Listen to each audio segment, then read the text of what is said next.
దేవుని నామమునకు మహిమ కలుగునుగాక.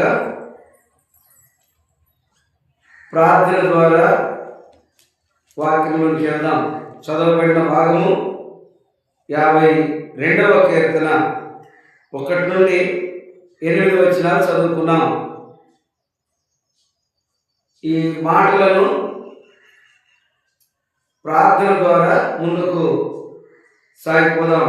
ఈ మాటలన్నీ ప్రార్థన ద్వారా దేవుడు మనకు బయలుపరుస్తున్నట్లు, అర్థపరుస్తున్నట్లు మనం ముందుకు వెళ్దాం. అందరూ ప్రార్థనలో ఏకీభవించండి. కృపాసత్య సంపూర్ణమైన దేవా, మీకు వందనాలు. మీ ఏర్పాట్లు బట్టి స్తోత్రాలు చెల్లిస్తున్నాను. దయగల కృపగల మీ ఏర్పాట్లనైనా అయ్యా, మరి ఈ దిన పరిచర్యకు మీరు ప్రధాన అధికారిగా ఉండమని, ఈ మాటలన్నింటినీ మీరు మాకు అర్థపరచమని యేసు నామమున ప్రార్థిస్తున్నాము తండ్రి, ఆమేన్.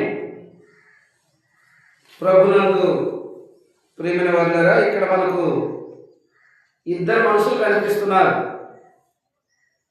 ఎవరిని గురించి మన పితరుడు దావీదు మహారాజు ఈ విధముగా రాసినాడు అంటే, సౌలు ఆయనకు కలిగించిన అంతటిని బట్టి సౌలు ఏ రీతిగా దావీదు మహారాజుపై చూపుతున్న విషపు చూపు కావచ్చు, చేయాలనుకున్న కీడు కావచ్చు, అన్ని విషయాలను బట్టి ఇక్కడ ఈ మాట తెలియపరుస్తున్నాడు. ఆరంభ దినాల్లో సౌలు ఎలా ఉన్నాడంటే శూరుడులాగా ఉన్నాడు, అంటే అంత ప్రభావం కలిగి ఉన్నాడు. అయితే దావీదు మహారాజు ఇక్కడ ఎలా తెలియపరుస్తున్నాడంటే, శూరుడా, నీవు చేసిన కీడును బట్టి నీవెందుకు అతిశయపడుతున్నావు? ఈ మాటలు సౌలు పట్ల దావీదు మహారాజు తెలియపరుస్తూ ఉన్నాడు. సౌలు పట్ల మాట్లాడిన మాటలేవి తనకై తను గొప్పగా ఎంచుకున్నాడు కదా. తనకై తను గొప్పగా ఎంచుకున్నాడు, ఎందుకంటే మొదటి రాజు కదా. కాబట్టి తను అంతగా ఎంచుకున్నాడు. దేవుడు ఎంతగా అభివృద్ధిలో తెచ్చాడంటే అంతకంటే ఇంకా అధికంగా ఎంచుకున్నాడు. జాగ్రత్తగా గుర్తించండి. అతని జీవితంలో ఏమేమి కనపడుతున్నాయి? మొదటిది అతిశయం కనపడుతుంది. దేవుని పిల్లలుగా, దేవుని నమ్ముకున్న వారి జీవితంలో ఏ విషయంలో కూడా ఎన్నడూ అతిశయాలు మంచివి కావు. పరిశుద్ధుడైన పౌలు అంటాడు, నేను సిలువ ఎందే అతిశయపడుతున్నాను. సిలువ తెలిసిన శ్రమ, సిలువ తెలిసిన బాధ. చాలామంది ఉన్నదాన్ని బట్టి అన్ని బాగున్నప్పుడు అతిశయపడతారు. అన్ని ఏదైనా ఒకవేళ చిన్న సమస్య వస్తే సతికల పడతారు. అది నిజమైన జీవితమే కాదు. బైబిల్ చెబుతుంది, జాగ్రత్తగా వినండి. చూడా, నువ్వు చేసిన కీడును బట్టి ఎందుకు అతిశయపడుతున్నావు? తప్పు చేసిన వాడు భయపడాల్సి ఉంది, తప్పు చేసిన వాడు లోపడాల్సి ఉంది, తప్పు చేసిన వాడు ఎరిగి దిద్దుకోవాల్సి ఉంది. అలాంటి విషయాలు ఇక్కడ ఏం కనపడటం లేదు.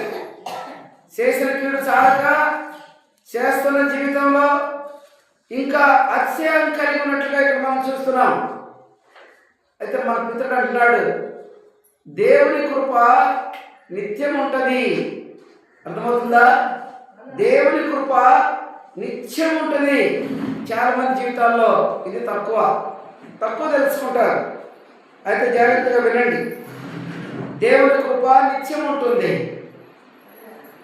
మోసము చేయవాడా, 2వ వచనం, మోసము చేయవాడా వాడిగల మంగళ కత్తి వల్ల నీ నాలుక నాశనము చేయనుద్దేశిస్తాడు. సౌలు స్థితిలో, జీవితంలో అన్ని రకాలుగా కీడు చేయడానికి ఆరంభిస్తున్నాడు. నోరు కీడును బట్టి మాట్లాడుతూ ఉంది. మీ అందరికీ తెలుసు కదా. కళ్ళు కూడా సౌలు కళ్ళు కూడా దావీదు పట్ల ఎలా ఉన్నాయి? విషము చదువుతూ ఉంది. అంటే ప్రతి అవయవం ద్వారా, చేతుల ద్వారానేమి, కాళ్ళ ద్వారానేమి, ఆలోచన ద్వారానేమి, నోటి ద్వారానేమి, కళ్ళ ద్వారానేమి దావీదు మహారాజు పట్ల అంత కీడును కలిగి ఉన్నాడు సౌలు.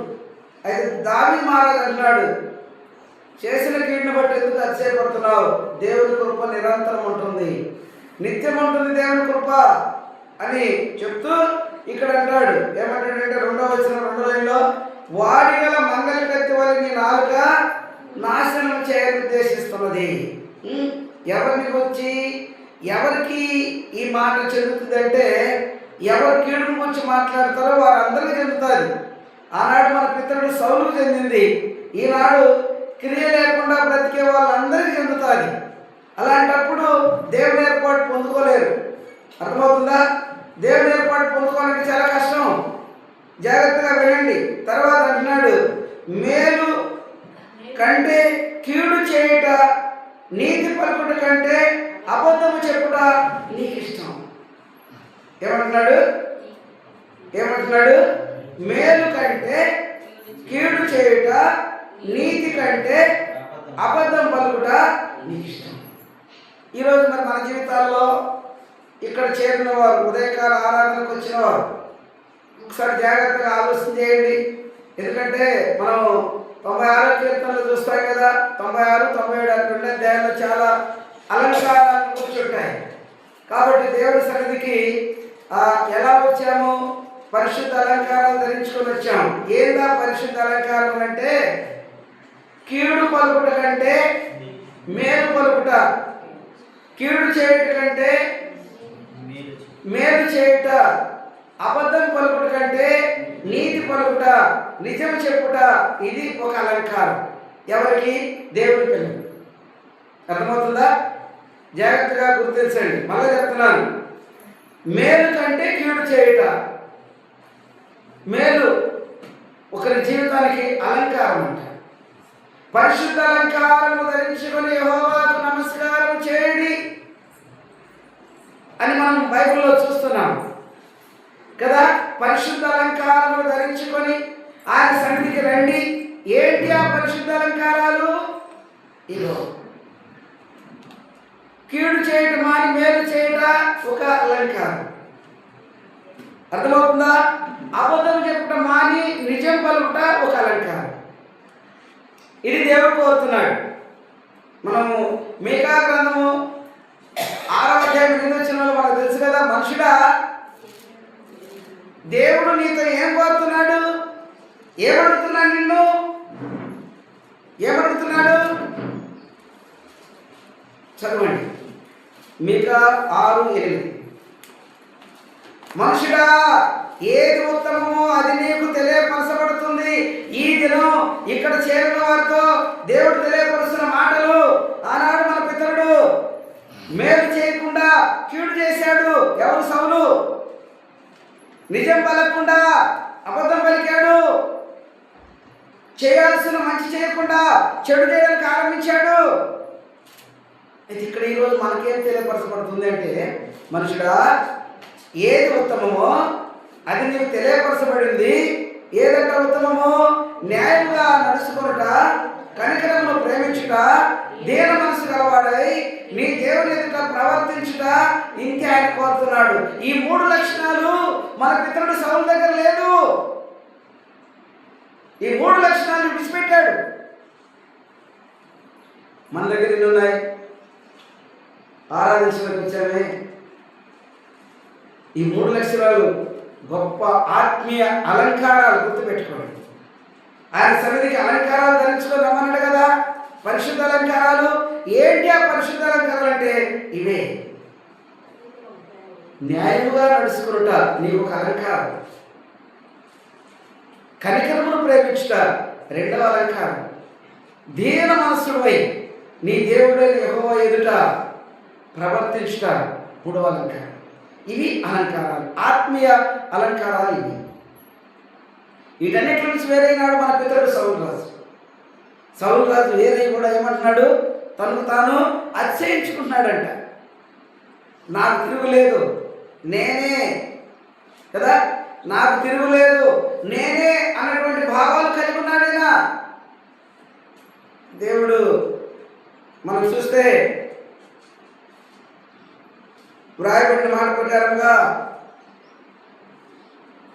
మన జీవితంలో ఈ దినం మనం ఎలా ఉంటే దేవుడు అంగీకరిస్తాడు, అవి ధ్యానం చేద్దాం. తర్వాత రాయబడింది 4వ వచనంలో, కపటమైన నాలుగు గలవాడా, అధిక నాశనకరమైన మాటలే నీకు ఇష్టం. చాలా మంది వారి జీవితాల్లో మేలు పలకటానికి, మేలు చేయడానికి సేవ కాదు. అర్థమైందా? మేలు పలకటానికి, మేలు చేయడానికి వారికి చేత కాదు. ఎందుకని చేత కాదు? ఎందుకు చేత కాదు చెప్పండి. బైబిల్లో ఇప్పుడు ఆదికాండం 11లో చూస్తే వాళ్ళందరూ కూడా దేవునికి ఆయాస్కరం కలిగించి దూరం వెళ్ళడానికి కారణం ఏంది? వాళ్ళు ఎందుకు మేలైంది చేయలేకపోయినారంటే అక్కడ స్వబుద్ధిని ఆధారం చేసుకున్నారంట. కారణం అది. మేలు చేయడానికి చేతకాకపోవడం కారణం ఏంటంటే నీ స్వబుద్ధే. ఎప్పుడైనా ఆలోచించావా? నీ స్వబుద్ధిని ఆధారం చేసుకోకుండా ఆ 2వ లైన్ ఏం రాశాడు? సామెతల గ్రంథం 3వ అధ్యాయము 5వ వచనం 2వ లైన్ చూడండి. యెహోవా యందు, ఇంకా కొంచెం పక్కుంది, యెహోవా యందు, యెహోవా ముందు వస్తుంది, తర్వాత చూడండి, త్వరగా తీయండి.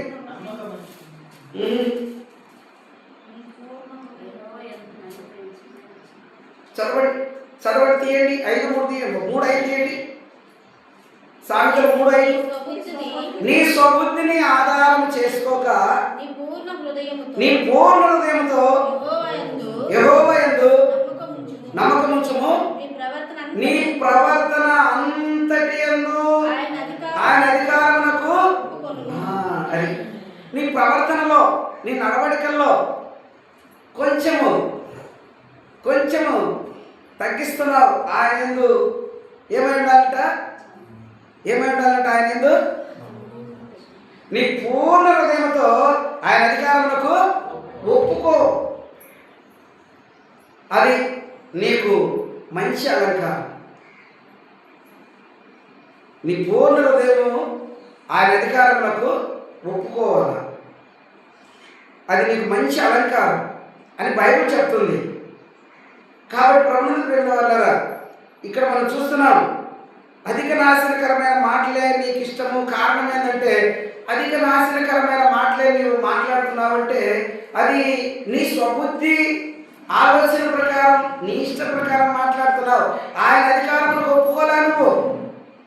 ఆయన అధికారానికి ఒప్పుకొని ఆయన అధికారానికి లోబడి ఉంటే అది వేరుగా ఉండేదేమో, అది వేరుగా ఉండు. కానీ ఆయన అధికారానికి ఒప్పుకోకుండా, చెప్పిన మాటలు వినకుండా అక్కడ సౌలు అన్ని విధాలుగా తిరుగుబాటు చేశాడు. కాబట్టి ప్రభువుని ప్రేమ వల్ల ఏదైతే మేలో అది ఆయనకు దూరం అయిపోయింది. ఏదైతే మేలో అది ఆయనకు దూరం అయిపోయింది. ఇప్పుడు చేరున్నాం చూడండి మనందరం. ఇక్కడ అమ్మా, ఇక్కడ చేరున్నాం మనందరం చేరున్నామా? ఆరాధించడానికి వచ్చావా? ఇక్కడ చూడండి ఏం రాయబడింది? మేలు చేయాల్సి ఉంది. మన జీవితంలో ఏం చేయాలంట? మేలు చేయవలసి ఉంది. 52వ కీర్తన 1-9 వరకు ఏం చేయాలంట? మేలు చేయాలి. మన పితరుడు సౌలు మేలు చేయలేదు. మేలు చేయడానికి చేతకాల, నష్టపోయాడు. విశ్వాసుల జీవితాల్లో కూడా.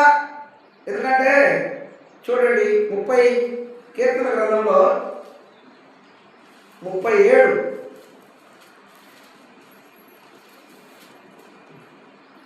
34:14 కీడు చేయటం మాని మేలు చేయము, సమాధానం వెతికి. ఈ పని ఆనాడు మన పితరుడు సౌలు చేయలేదు. కాబట్టి ఏమయ్యాడు? దినదినం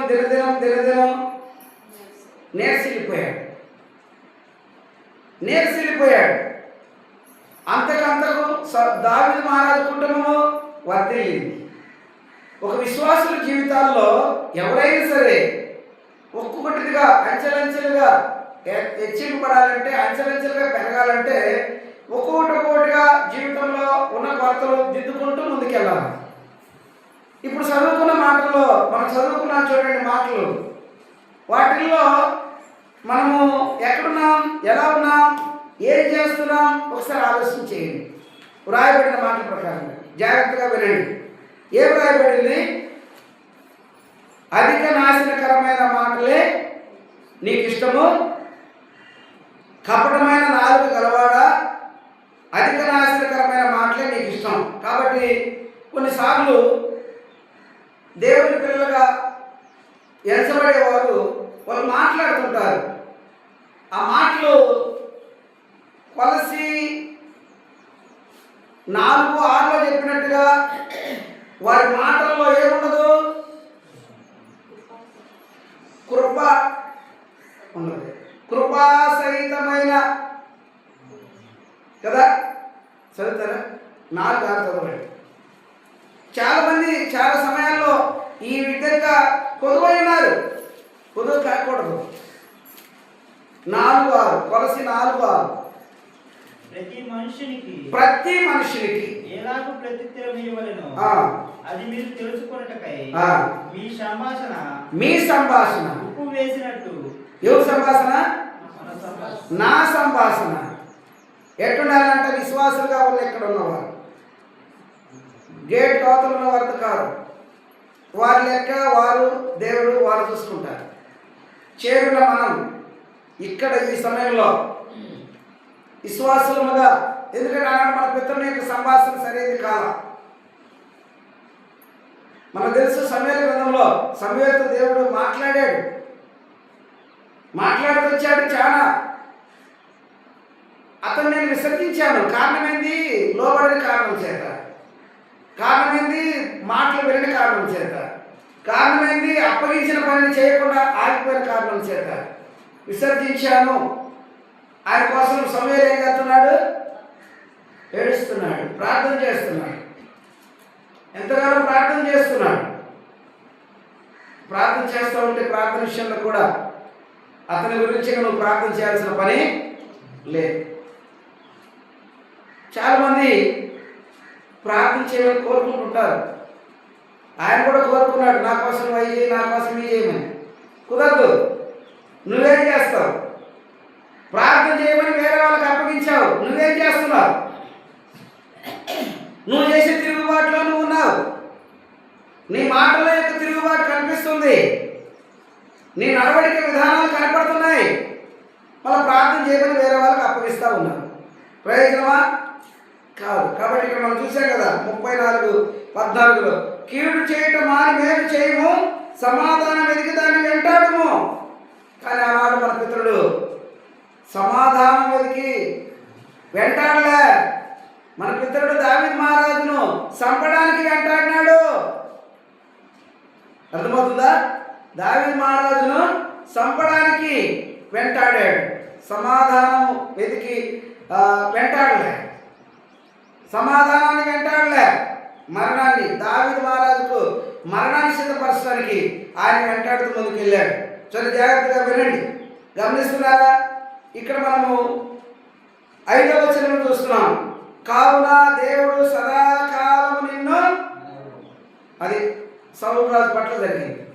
ఎవరైతే విశ్వాసిగా నేను విశ్వాసిని అనుకొని వారి జీవితాన్ని చక్కగా కొనసాగించకపోతే వారు లోకంలో లోకానుసారంగా ఆయన కీడును బట్టి అతిశయపడినప్పుడు, ఇక్కడ మన పితరుడు ఒక మాట అంటాడు చూడండి. ఎక్కడంటే 19వ అధ్యాయము 20వ అధ్యాయము మనం చూస్తున్నాం. ఏం చూస్తున్నామంటే కొందరు 27 కొందరు రథములను బట్టి కొందరు గుర్రములను బట్టి అతిశయపడతారు, మనమైతే మన దేవుడైన యెహోవా నామమును బట్టి అతిశయపడదుము. దేవుడిచ్చిన రక్షణ బట్టి, దేవుడిచ్చిన కృపను బట్టి, జీవము గల దేవుడు నీకు దొరికినందుకు, జీవము గల దేవుడిని ఎరిగినందుకు, నీ కొరకు ప్రాణం పెట్టిన దేవుడిని నువ్వు పొందుకున్నందుకు అతిశయపడాలంట. కానీ ఏదో ఉన్నది తిన్నది కదా, కొంతమంది వారి యొక్క ఆకారాలను బట్టి అతిశయపడుతుంటారు, వారు తిన్నదాన్ని బట్టి అతిశయపడతారు. కాదు, బైబిల్ చెప్తుంది మన దేవుడైన యెహోవా మనకిచ్చిన రక్షణ బట్టి, ఆయన మనకు దొరికినందుకు మనం అతిశయపడాలని ఇక్కడ చెప్తున్నాడు. తర్వాత ఏమంటాడంటే వారు కృంగి నేల మీద పడినారు. ఎవరిని తీసుకోవచ్చు? మన పితరుడు సౌలుని తీసుకోవచ్చు. కృంగి నేల మీద పడినారు, మనము లేచి చక్కగా నిలబడుతున్నాం. ఈ విషయాన్ని ప్రతి విశ్వాసి గుర్తించాలి. నువ్వు పడిన అనుభవంలో ఉన్నావా, నిలబడ్డ అనుభవంలో ఉన్నావా? అది ప్రతి ఒక్కరు. పడిన అనుభవం సౌలుది, నిలబడిన అనుభవం దావీదు మహారాజుది. ఏ అనుభవంలో ఉన్నారు?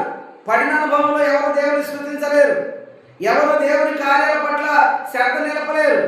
ఎవరు కూడా నిలబడిన పక్షంలో వారి దగ్గర ఏముండదు, సిద్ధపాటు సక్కపాటు ఏ విధమైన మేలైన విషయం ఉండదు. గుర్తుపెట్టుకోండి. కాబట్టి ప్రభువుని ప్రేమ వల్ల రాయబడిన మాట ప్రకారంగా వారు పడినారు, మనము లేచి చక్కగా నిలబడినాము. మనము దగ్గర నేను పెట్టుకోండి. చక్కగా నిలబడడానికి సిద్ధపాటు, మంచి చక్కపాటు సిద్ధపాటు గుర్తుగా ఉంది. నిలబడుట. పడిపోయిందిగా పడిపోయింది పనికిరాదు. నిలబడడంతో పని జరుగుతుంది. నిలబడ్డామా? అందుకే ఎహెజ్కేలు 2 అంటాడు, నరపుత్రుడు నువ్వు నిలబడితే నేను నీతో మాట్లాడతానన్నాడు. నిలబడితే మాట్లాడతానన్నాడు. పడిపోయిన వాళ్ళతో ఏం మాట్లాడతాడు? నిలబడితే మాట్లాడతానన్నాడు. నిలబడుట సక్కపాటు గుర్తు, సిద్ధపాటు గుర్తు, దేవుని ఏర్పాటు పొందేదానికి గుర్తు. నిలబడుట పైకి చూసేదానికి అనుభవం, పడిపోవుట కిందికి చూసేదానికి అనుభవం. ఏ జంతువులలో ఒక జంతువు ఉంది, ఎల్లప్పుడూ కిందికే చూస్తున్నాడు. ఏదా జంతువు? అది దేవుడి రాజ్యానికి వారసత్వం పొందలేదు, కిందికి చూస్తాడు. మన పితరుడు ఒక సమయంలో కిందికి చూసి నష్టపోయాడు, మీకు తెలుసు కదా. కాబట్టి ఒకసారి జాగ్రత్తగా చక్కపాటును మనం గుర్తించి ముందుకు సాగిపోవాలని ప్రభుత్వం మనం చేస్తున్నాం. ఆ తర్వాత ఏం రాయబడిందంటే మనం చూస్తున్నాం 8వ వచనం నుండి వచ్చాము. మన పితరుడు అంటున్నాడు, అంటే నష్టపోయిన వాళ్ళు, కష్టపడ్డ వాళ్ళు, ఇబ్బంది పడ్డ వాళ్ళు, కీడు చేసిన వాళ్ళు, క్రియలేని వాళ్ళందరూ పరిస్థితి అక్కడికి అయిపోయింది. ఇక్కడ మన పితరులను చూస్తున్నాం 8లో. నేనైతే దేవుని మందిరంలో పచ్చని ఒలివ చెట్టు వలె ఉన్నాను, నిత్యము దేవుని కృపయందు నమ్మిక ఉంచుతున్నాను. నిత్యం మన విషయాలలో మధ్యలో చాలా చాలా ఉపద్రవాలు, తొందరలు, ఆటంకాలు, అభ్యంతరాలు ఎన్నో వస్తాయి. అయినా ఎక్కడ కూడా నా ప్రయాసము భంగము కాకున్నట్లు, నేను ప్రభునందు ప్రయాసం ఎన్నడూ వ్యర్థం కాకున్నట్లు అంటున్నాడు. నిత్యము దేవుని కృపయందు నమ్మిక ఉంచున్నాను. కాబట్టి ఇలాంటి ఒక ప్రత్యేకమైనటువంటి జీవితం ప్రతి ఒక్కరిలో అవసరమైంది. ఎవరికి వారు ప్రతి ఒక్కరు కూడా ఒక ప్రత్యేకమైన జీవితాన్ని కలిగి ఉండాలని ప్రభు పేరు మనవి చేస్తున్నాను. రాయబడిన మాటలు జాగ్రత్తగా వినండి. ప్రతి ఒక్కరు కూడా గుర్తించండి కదా. విన్నారా? ఏమంటున్నాడు? నేనైతే. మరి నాడు నీవు ఆరాధించడానికి వచ్చిన నీవు ఎలా ఉన్నావు? ఒక్కసారి నిర్ణయం చేసుకో, ఒక్కసారి తీర్మానం చేయి, ఒక్కసారి నిజమైనటువంటి నిర్ణయంలోనికి రండి. ఏం రాయబడింది కదా? ఏం రాయబడింది? ఒకసారి ఆలోచన చేయి, గుర్తించు నీ పరిస్థితి ఏందో.